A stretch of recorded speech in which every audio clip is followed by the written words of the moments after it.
Hello, Mark. Good morning, Mimijes. So, for all those who don't know you, Mark is one of the most active leaders in the Albanian American community in diaspora and the Albanian diaspora. You were former chair of Germin, former chair of Massachusetts Albanian Society. Society was a society, BESA, I think. Yes. And even an environmental energy economist.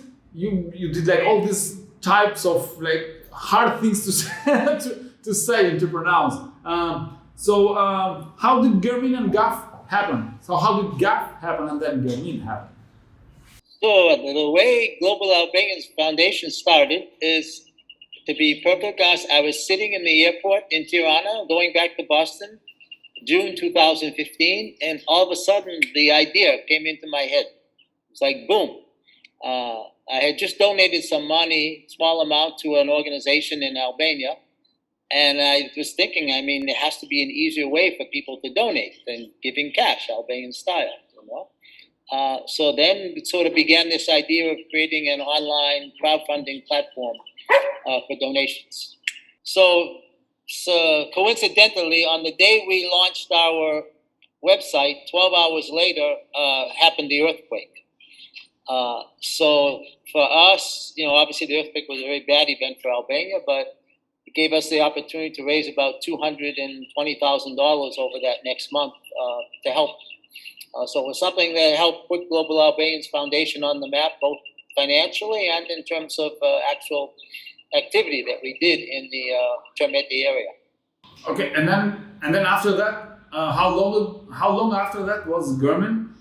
Well, I was involved with Germin before that. Germin, I think I was involved beginning 2015, 2016. Okay. Kind of an advisory role.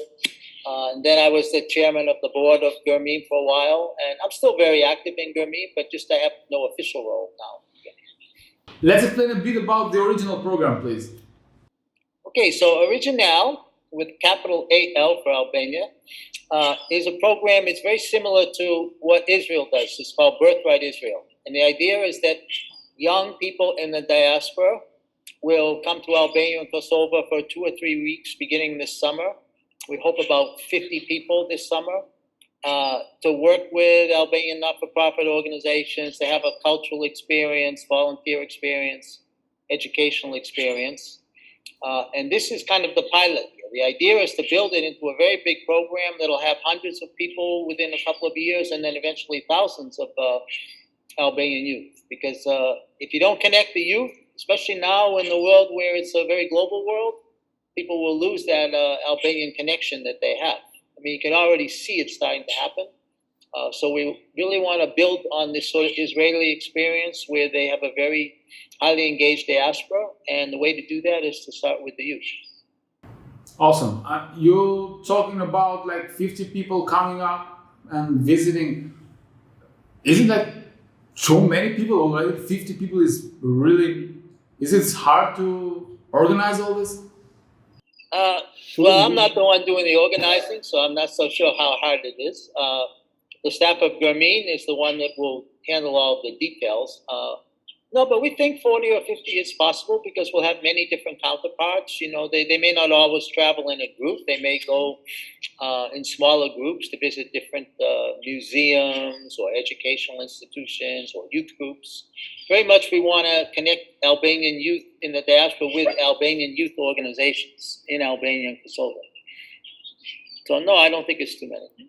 I mean, you have to build the infrastructure to manage it. So, well, apart from the already donations that you have, how can people donate to the original program if they want to support or they want to sponsor the whole they can donate on Global Albanians Foundation website. They can donate on Facebook. They can send me an email. I can send more details on how to donate. Right now, we don't have an active campaign. We did a very active campaign in December where we raised about $70,000. Right now, we're mostly focusing on asking companies in Albania and Kosovo for like $1,000 donations, that sort of thing. Small donations, right now we're not looking for, but we will be. Okay, so your experience as an Albanian living abroad, you first came in 1991. you told me once with May 1992. May 1992. So since this whole thing is about the Albanians living in diaspora, what was your first recollections of those times in Albania? I mean, my first recollection was, when I remember landing there, it just seemed very interesting and exotic. You're flying in, you see cows grazing right next to the runway at that time. So there was this sense of adventure. I think that was the best way to put it.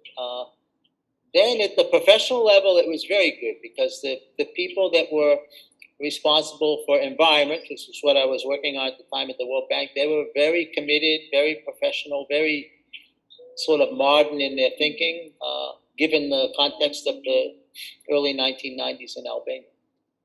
Did you have some sort of information or any idea of how the place was over here, apart from the system? I mean, I had some idea. I had friends from Washington who were going.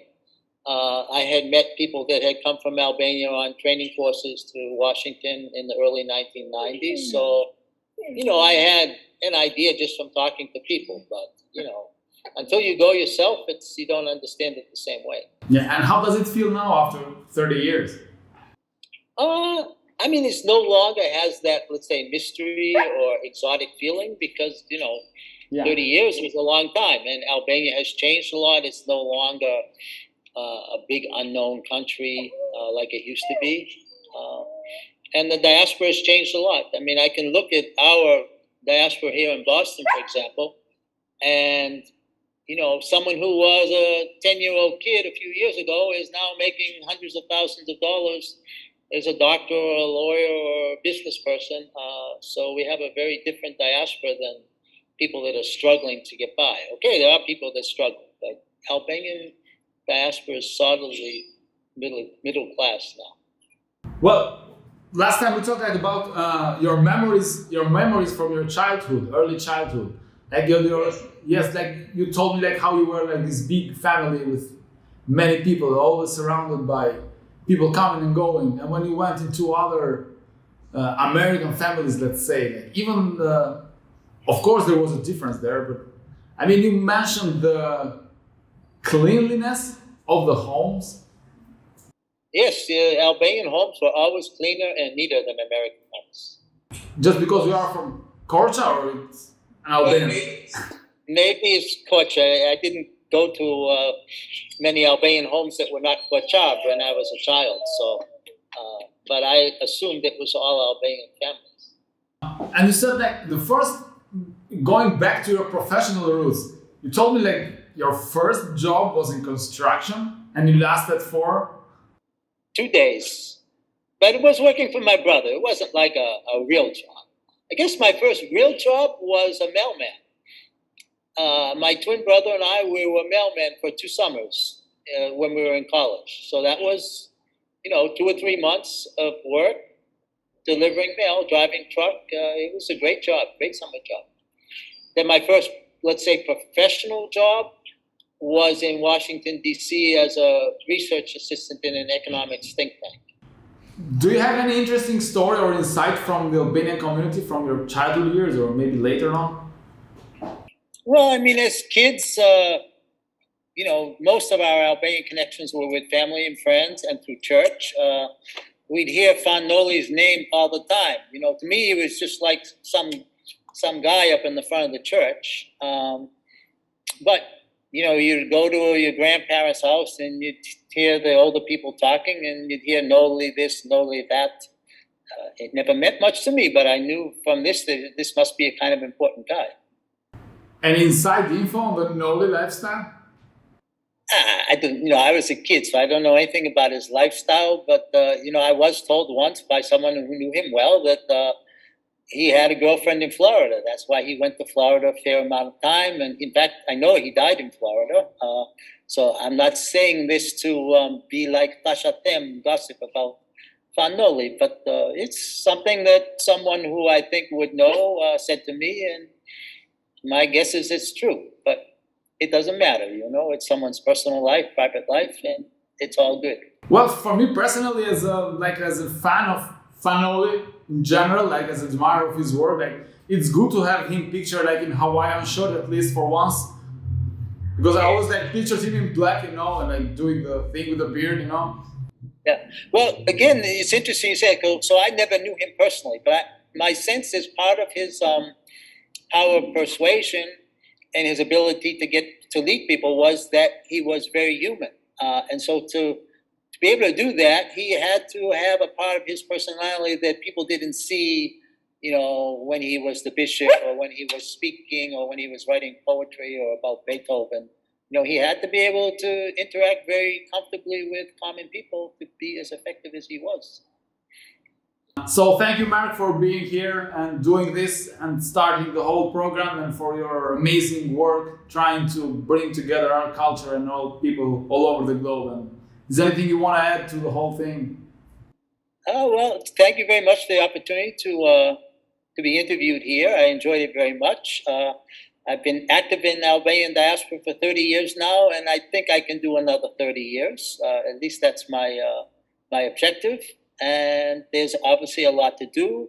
I'm very much looking forward to working through Global Albanians Foundation, Germin, and our program for Albanian youth in homeland countries and diaspora, which we are calling Original. So, shumë faleminderit, edhe ndoshta herën tjetër do bëjmë intervistë në Shqip. Yeah, looking forward to that. Okay, so to all Albanians everywhere, thank you for watching this, for listening this, for reading this. See you next time. Bye. Mirupafshim.